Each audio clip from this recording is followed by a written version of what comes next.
Ya, Assalamualaikum warahmatullahi wabarakatuh. Rekan-rekan gerbang 7 Tangsel di mana saja Anda berada. Baik, untuk video kali ini saya coba akan mereaction satu buah video dari Bola Bung Binder ya. Mungkin ini agak lain ya. Ini menyangkut pertandingan final ya antara Indonesia dan Vietnam, dimana memang Indonesia banyak dirugikan oleh wasit ya. Dan kita ingin dengarkan juga apa yang dikatakan oleh Bung Binder mengenai pertandingan final Piala AFF ya tahun 2023 antara Indonesia melawan Vietnam. Coba kita dengarkan apa yang disampaikan oleh Bung Binder. Konten terbaru hari ini saya ingin memberikan analisa dari pertandingan final Piala AFF U23 tahun ini antara Indonesia versus Vietnam yang berakhir untuk kemenangan Vietnam melalui adu penalti dengan skor 6-5. Dengan hasil akhir ini berarti Vietnam mempertahankan gelar mereka setelah sebelumnya tahun lalu Vietnam juga menjadi juara dari Piala AFF U23 ini dengan mengalahkan Thailand di final dengan skor 1-0. Dan menurut hemat saya teman-teman, permainan dari timnas Indonesia di pertandingan semalam luar biasa. Emang keren ya. Kita bisa melihat para pemain kita bisa mengalirkan serangan dengan baik, menciptakan banyak peluang yang berbahaya dan juga tidak kelihatan lelah selama 120 menit. Dan memang ketika adu penalti, Hernando Ari ya gagal mengeksekusi penalti. Tapi kita tidak boleh hanya melihat kegagalan dari Hernando Ari, tapi kita juga perlu memberikan apresiasi ke penjaga gawang satu ini yang menurut saya juga adalah penjaga gawang terbaik di Indonesia saat ini. Iya, memang. Karena dia melakukan banyak sekali saves. Banyak save ya. Selama jalannya pertandingan di waktu normal selama 120 menit, dan juga kita perlu mengapresiasi keberanian dari Hernando Ari yang mau ambil penalti. Di sudden death ya. Sudah masuk ke sudden death. Sudden death. Karena Hernando Ari ini adalah eksekutor yang ke-6 ya. Artinya sudah masuk ke fase sudden death di adu penalti. Tapi Hernando Ari masih berani untuk mengambil penalti tersebut. Jadi memang penjaga gawang ini punya mental yang kuat. Ya bahwasannya dia gagal, ya dia tentu akan belajar dari kegagalan ini dan bangkit lebih kuat lagi. Betul. Pemain-pemain top di dunia juga pernah gagal di adu penalti kan. Salah satu yang saya ingat tuh adalah Roberto Baggio di Piala Dunia tahun 1994. Iya, mereka gagal ya. Kan di Amerika Serikat. Itu main top juga gagal ya. Walaupun Indonesia gagal menjadi juara, tapi Indonesia juara di hati kita semua. Betul Bung Binder. Lihat jelas para pemain bermain all out. Mereka tidak takut untuk meladeni permainan brutal dari Vietnam. Ya, memang taktiknya dari Sintayong ini bagus ya. Permainan dari Vietnam. Karena para pemain mereka banyak sekali melakukan pelanggaran-pelanggaran yang berbahaya. Betul. Ke para pemain Indonesia. Ya teman-teman kalau nonton pertandingan semalam juga bisa melihat lah betapa brutalnya para pemain dari Vietnam. Saya ulangi terus kata brutal. Maka itu Beckham Putra saja tidak bisa menyelesaikan pertandingan ini. Iya, karena memang Beckham Putra itu dan memang termasuk orang yang paling dicecar ya. Kemungkinan Vietnam akan bermain ekstra keras. Dan para pemain kita juga bagusnya tidak selalu terpancing. Tapi seharusnya wasit lebih tegas lagi. Ya, itulah wasit ya. Harusnya lebih tegas lah. Karena saya melihat ada pemain Vietnam yang berkali-kali melakukan pelanggaran ke para pemain Indonesia. Cuma dikasih satu kartu kuning. Kartu kuningnya tuh hanya satu kali, betul. Yang bernomor punggung 4.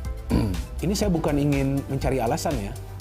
Indonesia itu kalah karena wasit tidak memberikan kartu merah, tapi faktanya seperti itu. Padahal harus dikasih kartu merah lah. Melakukan pelanggaran tapi hanya mendapatkan satu kartu. Apalagi yang disikut ini suatu merah itu.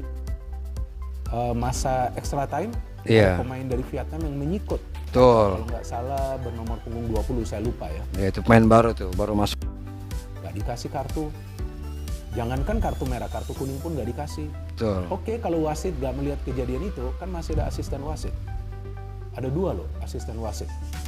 Kok asisten wasit bisa melihat? Nah ini yang kita bingung seperti ini ya. Onside, tapi dia tidak bisa melihat. Ada pemain Vietnam yang menyikut. Seharusnya ada 2 hakim garis yang melihat itu, kemudian mengasih tahu wasit tentu harusnya. Banyak yang nanti akan mengatakan, ya Indonesia kan selalu mencari-cari alasan karena wasit gak adil, karena wasit gak tegas. Ya faktanya seperti itu, Ya, memang wasit memang tidak kita tegas. memang kita melihat fakta ya, Makanya seperti kan itu. seperti yang saya katakan juga sebelumnya, bahwa seharusnya sudah ada komunikasi dari pihak PSSI ke AFF menanyakan tentang wasit. Wasit Karena tuh. di fase grup tuh di 2 pertandingan wasitnya sering error. Mungkin karena di pertandingan semifinal wasitnya bagus ya. Iya. Tapi di final Seharusnya berulang kali kan, harusnya di wajar. penalnya harusnya wasit yang bagus ya. Karena ya dia melihat juga kejadian-kejadian di atas lapangan secara real, secara Betul. real time. Dan memang ada handball dari pemain Vietnam. Vietnam, Kalau itu ya. menurut saya masih bisa diperdebatkan karena mungkin wasit menilai bahwa tangannya tidak melebar ya dari badannya sehingga tidak dianggap sebuah pelanggaran. Kemudian Dewangga memang dia taruh kaki ya, meskipun pemain dari Vietnam tuh dengan mudah terjatuh, tapi ya ada kaki dari Dewangga jadi dianggaplah ada pelanggaran di dalam kotak penalti atau ada kontak. Iya. Tapi pelanggaran demi pelanggaran dilakukan oleh para pemain Vietnam, itu yang saya bingung kenapa wasit nggak tegas. Betul ya. Sedangkan ada pemain kita yang mungkin hanya membuang bola atau Kemudian untuk memblok dikasih kartu kuning. mendistribusikan bola seperti Sananta kan, kok langsung dikasih kuning. Apa dia gak lihat? Itu pemain Vietnam yang brutal. Iya. Atau udah 4 atau 5 kali nih saya mengatakan kata brutal. Ya saya kesal juga, tapi bukan berarti saya mencari alasan. Iya, betul Ya, betul. Indonesia tuh fight di atas lapangan luar biasa para pemain kita. Seperti yang juga saya katakan sebelum turnamen ini dimulai, bahwa materi pemain kita tuh bagus-bagus, tinggal bagaimana mereka bisa bekerja sama di atas lapangan dan juga bisa menciptakan banyak peluang. Bahkan di extra time kita bisa menciptakan 2 peluang. Para pemain kita gak lelah. Betul. Justru para pemain Vietnam yang sudah gak karuan syuting. Fisik kita tuh bagus ya. Dan memang Vietnam tidak datang dengan kekuatan terbaik mereka, tapi Iya, juga sama kan sama. dengan Indonesia. Indonesia juga gak full tim kan. Bahkan untuk pertandingan final ini kalau nggak salah hanya Ada 18 ya. available atau siap untuk bermain. Kan sulit tentunya bagi sang pelatih Sintayong. Tapi kan dia juga tidak terus mencari alasan. Dia menjelaskan faktanya bahwa Indonesia kurang pemain, tapi dia tetap berusaha untuk menerapkan game plan agar bisa membawa Indonesia Menjadi juara. Iya. oke lah kita gagal, tapi kita juga nggak boleh terlalu berlarut ya dalam kesedihan. Dan kita juga sama seperti para pemain dari Indonesia harus bangkit. Kita harus terus memberikan support. Oh, kepada harus pemain. ya. Karena kita bisa melihat progresnya sudah Harus bagus. kita akan lagi Pemain muda, tahun depan menghadapi 2 bulan lagi menghadapi SEA Games ya. habis-habisan dia dirap oleh para pemain Vietnam. Tapi ketika ambil penalti, lihat mental dia kuat. Hernando Ari, saya salut ke penjaga gawang satunya. Iya. Mentalnya kuat, dia mau ambil penalti itu. Udah masuk sudden death loh itu. Tapi dia mau ambil penalti itu. Oke, dia gagal. Kita berikan dia semangat supaya dia bisa comeback lebih kuat. Iya. Dan juga kita bisa melihat bahwa Coach Sintayong mengambil sebuah keputusan yang berani ya.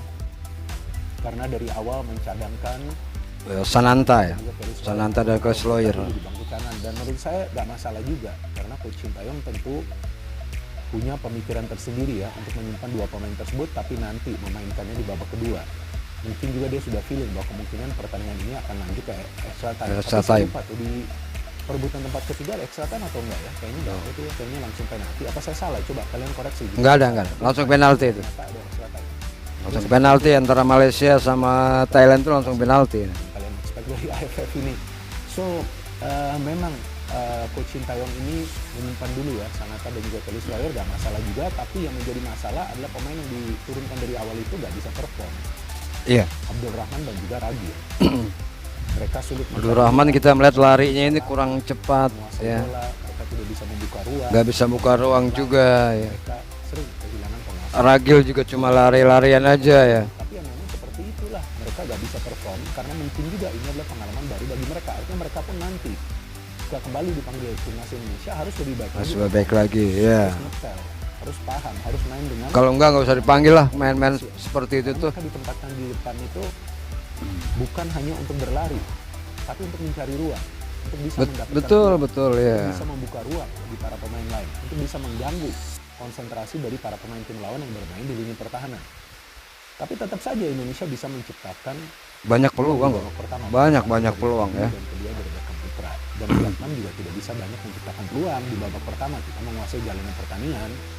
Ada satu peluang mereka tuh yang terkena tiang, kemudian ada penalti yang Hernando Ari save. Luar biasa kan kiper ini? Dia bisa save dari Iya. penalti. Kalau Vietnam cetak gol dari penalti itu kan bisa beda. Nggak bisa Dari beda. pertandingan ini. Bisa seperti kayak Malaysia kita ya. Sananta dan Sloyer masuk, ya kita lihatlah lebih tajam serangan dari Indonesia ya. Walaupun memang lebih banyak peluang dari Indonesia di babak kedua itu dari set piece kan. Sananta dapat 2 peluang, kemudian Dewangga juga dapat 1 peluang dari free kick, dan ada Ferrari ya, sayang sudah open goal tapi headingnya itu melenceng. Artinya memang ketika ada Sananta dan juga Schroyer ya paling tidak lebih banyak pelanggaran dari para pemain Vietnam ya. Dan Vietnam juga memang mendapatkan banyak peluang dari open play. Di babak kedua dengan Hernando Ari melakukan banyak sekali save, mungkin ada 5 save dari Hernando Ari di babak kedua tersebut yang bisa menjaga agar Indonesia tidak kebobolan. Betul, Masuk ke extra time, saya melihat di extra time para pemain kita tuh masih main bagus, masih fight, masih menyerang. Masih. Gak ada tuh kelelahan di antara para pemain kita, luar biasa. Karena inilah efek dari latihan fisik yang selalu diberikan oleh Coach STY kepada para pemain Indonesia. Bahwasannya mereka Ya, jadi itu saudara ya, satu ulasan dari Bung Binder di channelnya Bola Bung Binder mengenai pertandingan Indonesia semalam antara Indonesia melawan Vietnam ya. Jadi kita sangat sayangkan sekali bahwa Indonesia gagal ya merebut juara Piala AFF tentunya. Ya mudah-mudahan saja ke depan kita bisa lebih tegar, lebih baik lagi tentang bagaimana kita harus kembali move on ya terhadap sepak bola kita, karena memang beberapa bulan lagi kita juga akan memasuki SEA Games, kemudian Piala kualifikasi Piala Asia usia U23, tentunya banyak pemain yang bisa komplit lah, jadi Indonesia lebih bisa bagus lagi lah ke depannya. Baik, itu saja. Terima kasih atas perhatian Anda. Silakan tulis di kolom komentar di bawah ini. Terima kasih. Assalamualaikum warahmatullahi wabarakatuh.